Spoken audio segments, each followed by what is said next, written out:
Hey everyone, it's Nick from Nick's Flicks Fix here. And it's Renzo from Renzo's Movie Reviews. And we're here today, we're doing a collaboration, I guess, spoiler talk on Avengers Endgame, which is quite exciting. So. Yeah, we've been waiting for this like for what? Yeah. Since Iron Man came out, basically? 11 years, pretty much, yeah. So the accumulation of like the craziest cinematic universe ever. And I think it's the only one, isn't it, really? Apart from Star Wars. Yeah, everything else is trying now, but Marvel is the OG and they've, in our opinion, I guess, succeeded. So, as always, with spoiler reviews, there will be spoilers. We're going to talk about everything that we liked about Endgame, some of our theories with the film, and where we think the Marvel Cinematic Universe is going to go next. So, it's going to be a lot of fun. So, what was, I guess, your initial reaction when you walked out of the movie?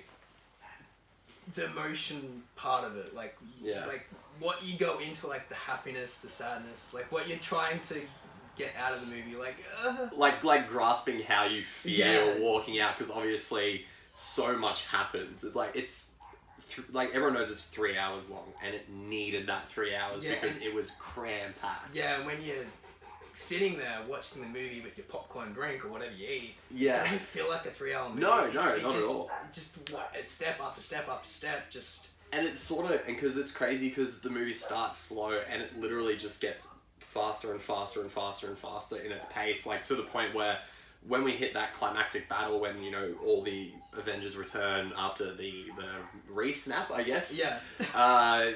When they all return, that we were already 2 hours into the movie, so there was an hour left, and that last hour flew by, so extremely fast paced. The part I loved the most was in how some serious bits were actually quite funny as well, with Stark trying to be funny and like and the Marvel Cinematic Universe has done that so well. Like, it's always been, or at least post, I guess, Age of Ultron, it's been more of a quirky universe. Like, since they introduced the Guardians of the Galaxy and Ant-Man as comedic characters, then turned Thor around to be more of a comedic character, they're obviously having a lot more fun with the stories, and I think that's why Endgame's tone didn't feel different. It should be a depressing movie the whole way through. Like, it really should be a sad movie, but it's littered with so much comedy that, like, you're walking out of the cinema, you don't know whether to feel very happy, like, very sad that it's over, or happy that it happened, you know what I mean? Yeah. So, I genuinely, I really loved it. It's one that when I walked out, I had to sort of think about it a little bit, because I didn't know if I was disappointed,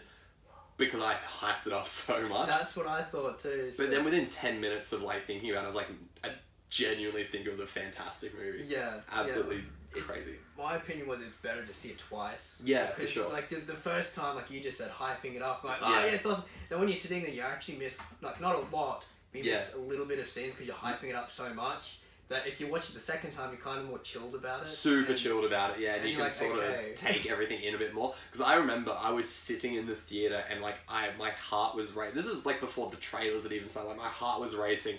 I had butterflies on my stomach. My palms were so sweaty because I just didn't know what I was about to get in the film. And to have, like, that sort of experience going into a movie is awesome. Like, the fact they can build that much hype. Yeah. And then it paid off. I was really happy with it. Yeah, and I don't know if it happened with you, but the amount of people that were just shushing before the movie started. Oh, yeah.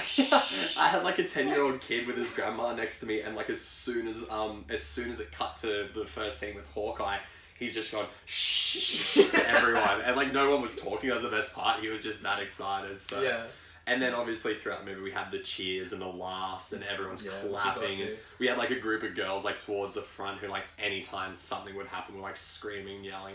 But that's like the impact this universe has had on everyone. Like, this is insane. This is like Star Wars mania. This is like Beatlemania. This is our modern day, like, mania. So I'm not surprised people feel like this, and it's awesome. Like, I think it's like, it's such a cool thing to have in the film community. And so for most of us older people to actually experience it from start to that's finish. it. Like, I don't think we'll ever have anything like this again in our lifetime, and it's at such an age to enjoy it. Like, you know, I think we were at the perfect age when Iron Man came out, that we were, like, firstly appreciating movies in 2008. To literally growing up with these characters. This would be our Star Wars, like, our parents showing us Star Wars, and would be us showing them Star Wars and except Marvel. Except for 3 movies, we now have 22 to show them, exactly. So our kids are in for a time. So, but going forward, I guess we want to talk about sort of quickly just some of our favourite moments in the movie as well. I know, and sort of what we thought about certain things that happen in the movie in general. I know when we were talking about, you sort of talk about how Thanos' godlike, I guess, manner, like in this film, like he had achieved his purpose. Yeah, because like how he wanted to wipe out half the universe and help. I don't know, like how I saw it was help the universe, so to get rid of excess people to like have. But then, but then when he goes to the planet and like destroys the stones, it seems like kind of like, and like a seven, like you know how God made the seven days. That's how I saw it as, and he went to. Yeah. Because it's like on the 7th day he rested.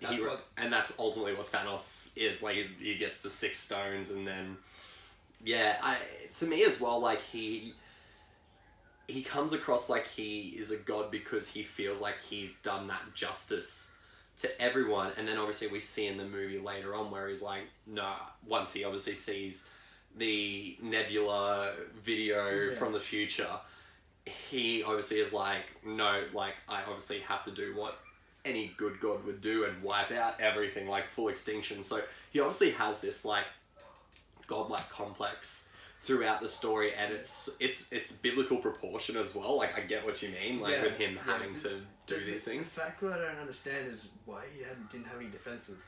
Like why let everyone come to kill you? Like that's maybe unless he was expecting it. I don't know. Yeah, maybe he just thought he could do it. Like he was just like, I am that powerful. Like he could be a crazy person. Like we don't, like something we don't know. Like, he could just legit be insane.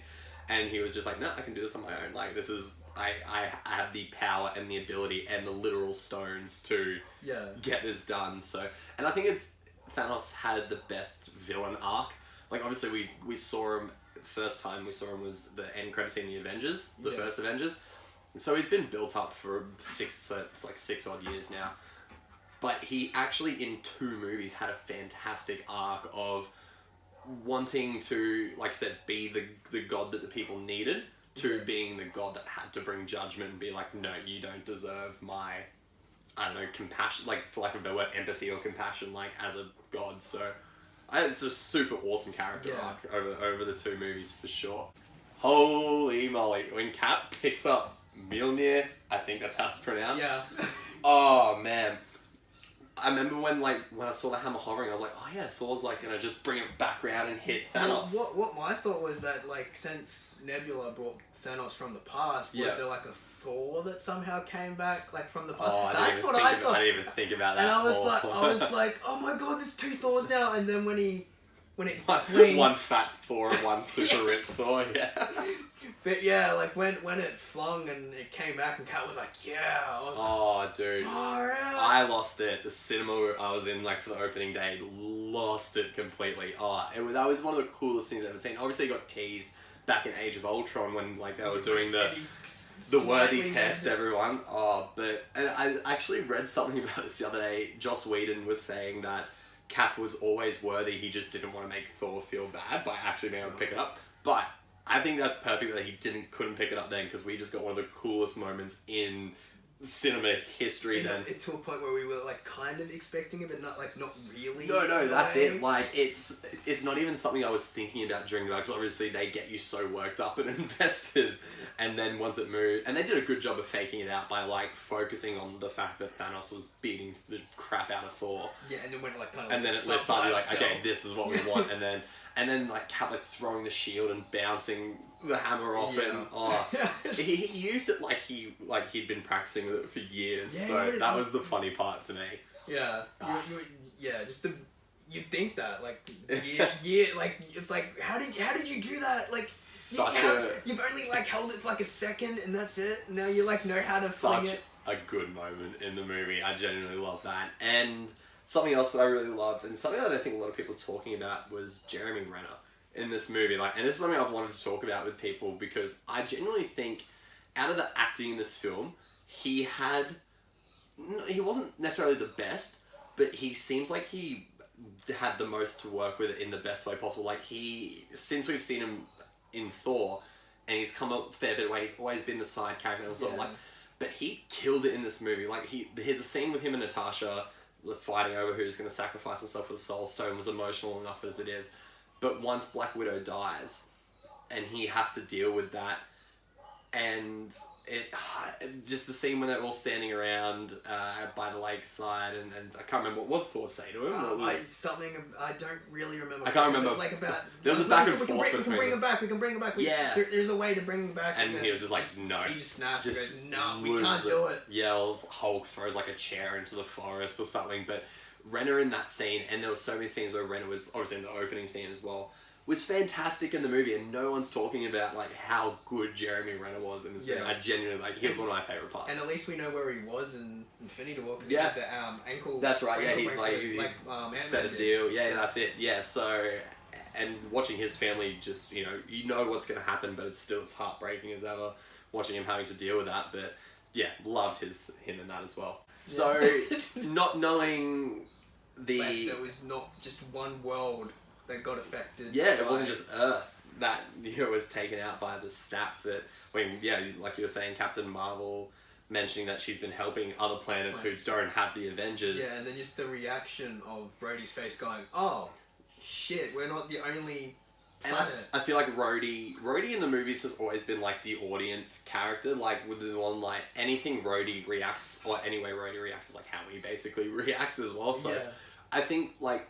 I know Natasha says it, and she's like, he did what he said he was going to do. He was going to wipe out 50% of all living creatures. And you hear thinking about it, and then you're like, it kind of does sink in at that point. You're like, no, this is the whole universe. Like, 50% of the universe is gone. Yeah, like, not coming back. Not just the world, but the universe. But the universe. Yeah. And to, like, solidify that point, we get the 5-year later time jump. Like, I was not expecting that at all either. Like, we jump 5 years after the snap. Yeah, and you see all and everyone's living like that. Yeah. Like, I thought it was going to be like it's been 10 minutes, we should probably go get Thor now, which, they do, technically. Yeah. Thanos, sorry, not Thor, they get Thanos. And Thor cuts his head off, like, just in the first 10 minutes of the movie, like, adios, Thor. Because you wouldn't have thought that. You would have thought, like, there would have been... Like, he would have lived for a bit longer. Yeah. Like, I know he does, obviously. Like, through the time leap and jumps and everything. Which is, another thing in itself. Yeah, but the first 10 minutes, you're like, how are they going to do this now since they killed him? and that's it. Like, I think the movie did so well in taking you... Or, like, subverting your expectations and being like, you thought this, and we're just going to throw all that out of the window straight away. Which was good marketing for... Disney Marvel point of view, because the trailer she was showing like the first 20 minutes of the trailer made us believe that we were going to be just in a 3-hour battle with Thanos. Like that's like we were gonna like it was anything but, which is awesome. Like it's a different movie to what I think everyone expected. So props to Marvel for doing that. And then obviously the biggest things that we want to talk about before we get into theories is we mentioned the death of Black Widow, which was sad, very sad. I think it was a fantastic way for a character to go, though. Obviously, we'll see her again in the prequel movie that they're doing, but it was a fantastic scene. But Iron Man, Iron Man dying. He started the franchise, dude. So you had to feel some, if not a lot, of sadness. Oh yeah, and that's like the ultimate full circle, dude. Like him finishing with the line "I am Iron Man" was incredible, and I love that. I love that back and forth of that I am inevitable from Thanos, and he's like, I am Iron Man, and snap. Oh, yeah. Just I don't know if you thought of it, but when Iron Man sees Doctor Strange the first time and goes, hey, look what happens, and he's like, no, I can't tell you. And then when he sees him, he goes, my theory on that is he didn't want to tell Iron Man because if he told him, Iron Man would have been like, well, do I want to do this? Do I want to kill myself? Iron Man had so much conflict already at the beginning of the movie. He didn't want to help the Avengers ultimately because he was like, I got a kid now. Like, life is how it is now. Like, I've set up myself for a good life. I'm not going to do it. And then, he's been working on time travel this whole time and he figures it out. But I agree. Like, I don't think Doctor Strange said anything to him. And obviously Doctor Strange knew back in Infinity War and he was like, there's only one way out of this. Yeah. And he's like, we're in the Endgame now. Because that would have been a bit of conflict there if he did tell him, and then when Iron Man got the glove, he would have been like, well, do I want to kill myself? Yeah, it's like, do I do it now? What do I do? Do I stay with my family? And we wouldn't have got Endgame, so... Yeah, exactly. But, like, I think that's such an interesting conflict for the character to not have. Like, I think it would have been cool to see him go through that, but the emotional impact that we had when Doctor Strange lifted up that finger and we all, at least I knew when he put that one finger up, I was like, oh shit, we're about to lose Iron Man. Like, that's exactly what I just thought. My heart sank straight away. Yeah, and the amount of people are like crying, like, no. Oh, so many people in tears, so many people. And like we said at the beginning, the same reason they were cheering is the same reason they were crying. It's an insane universe. But obviously, I want to see Iron Man come back. I have to open the theories, I guess, and there's like a tiny little theory I have. I think Iron Man will come back. I don't know if it's going to be true or not. As like Spider-Man's, he has Friday, doesn't he? In his as his like suit's operating system. I kind of want one to be Tony Stark for him, so he's still got Tony Stark's it's like a sassy, snarky Tony Stark who's like still treating him like a kid. It could work. I think that would be funny. I don't know if it's gonna happen. Like obviously Friday's still a big part of the universe, but I think that would be funny. I think that would be very entertaining to have Tony Stark back in that sort of capacity. Still giving crap to Spider-Man, but still being his mentor and hanging around like that. Yeah.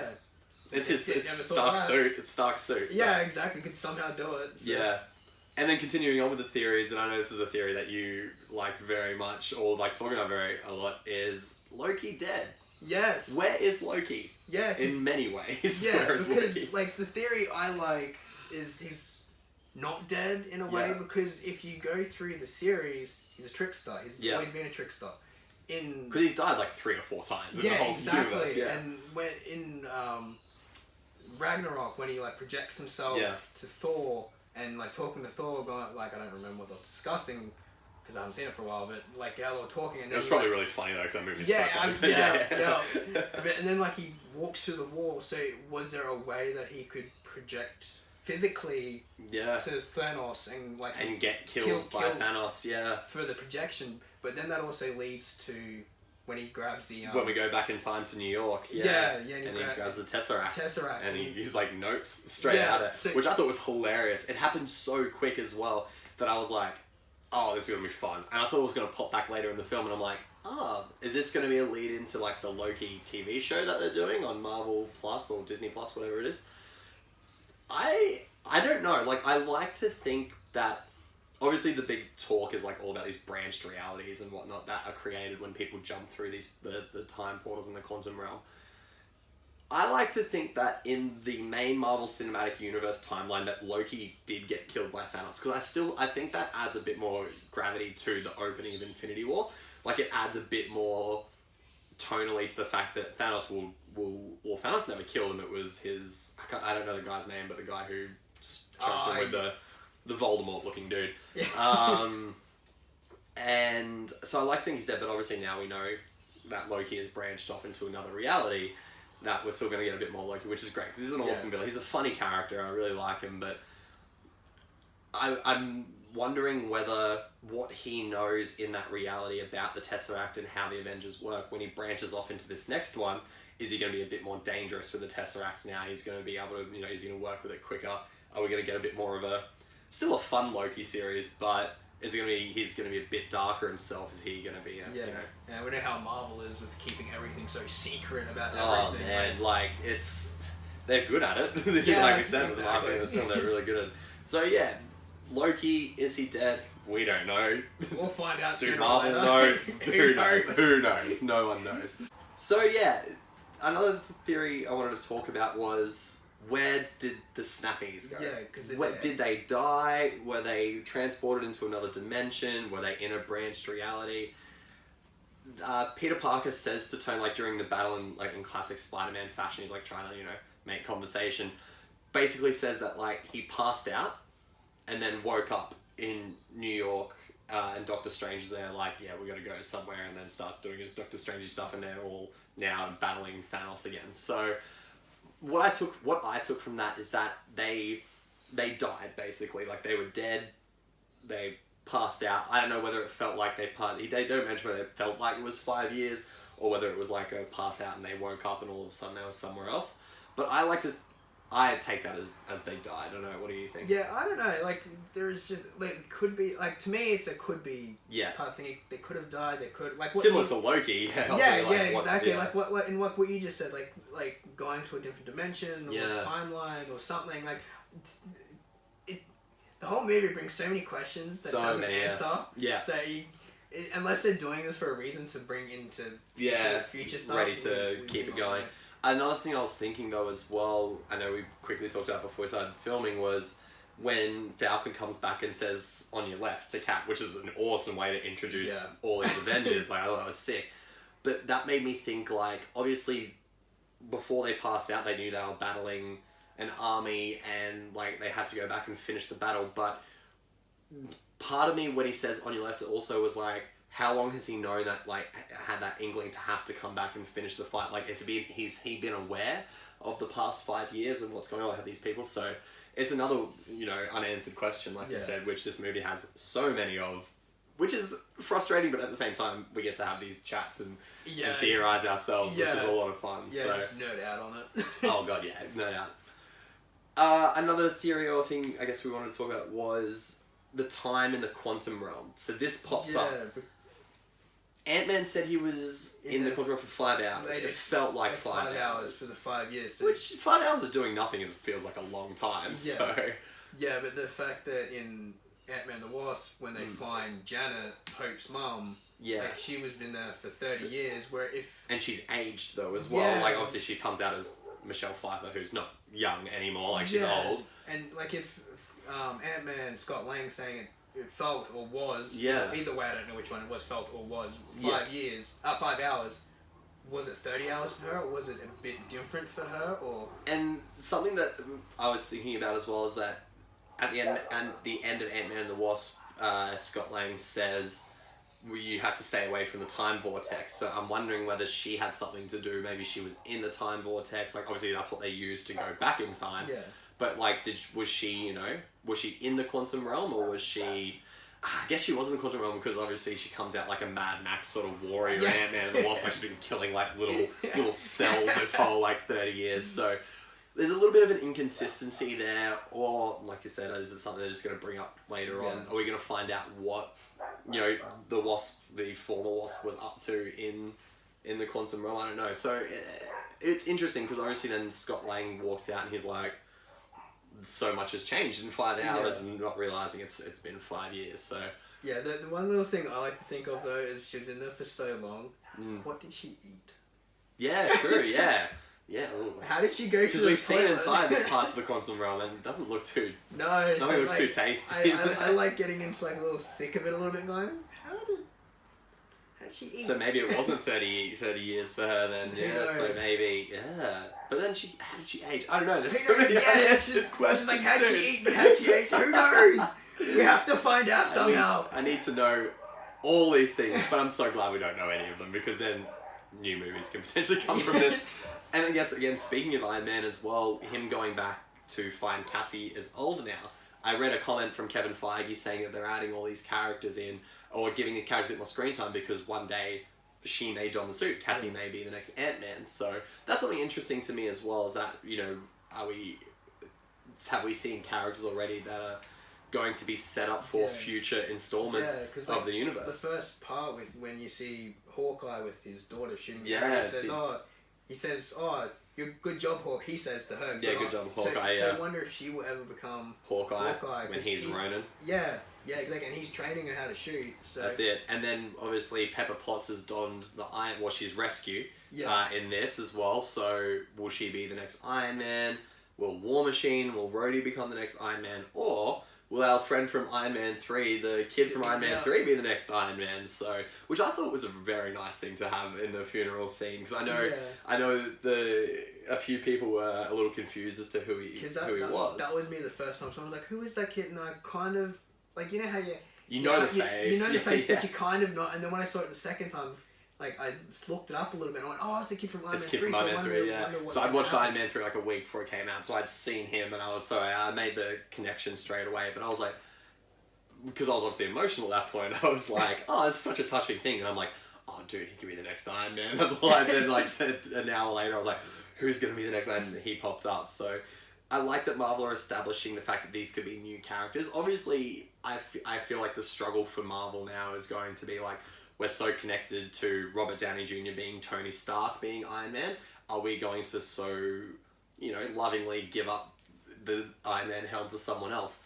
We saw that with Cap retiring and giving Falcon giving Sam which I've turned to a fangirl about. I liked it. I genuinely, Yeah. because I was having this discussion with the people I saw it with, and they were like, Winter Soldier should have got it. And I'm like, well, Falcon's been by Cap's side through so much, and he's been nothing but loyal. Not that Bucky's not loyal and he was brainwashed, like that's not fair on him. But that's the theory I heard. Falcon's busted his ass for Cap, you know what I mean? Like, he deserves it so much. Yeah, because that's the theory I heard, like, Winter Soldier is sort of a terrorist, even though he didn't want to be a terrorist, he was brainwashed, like you said.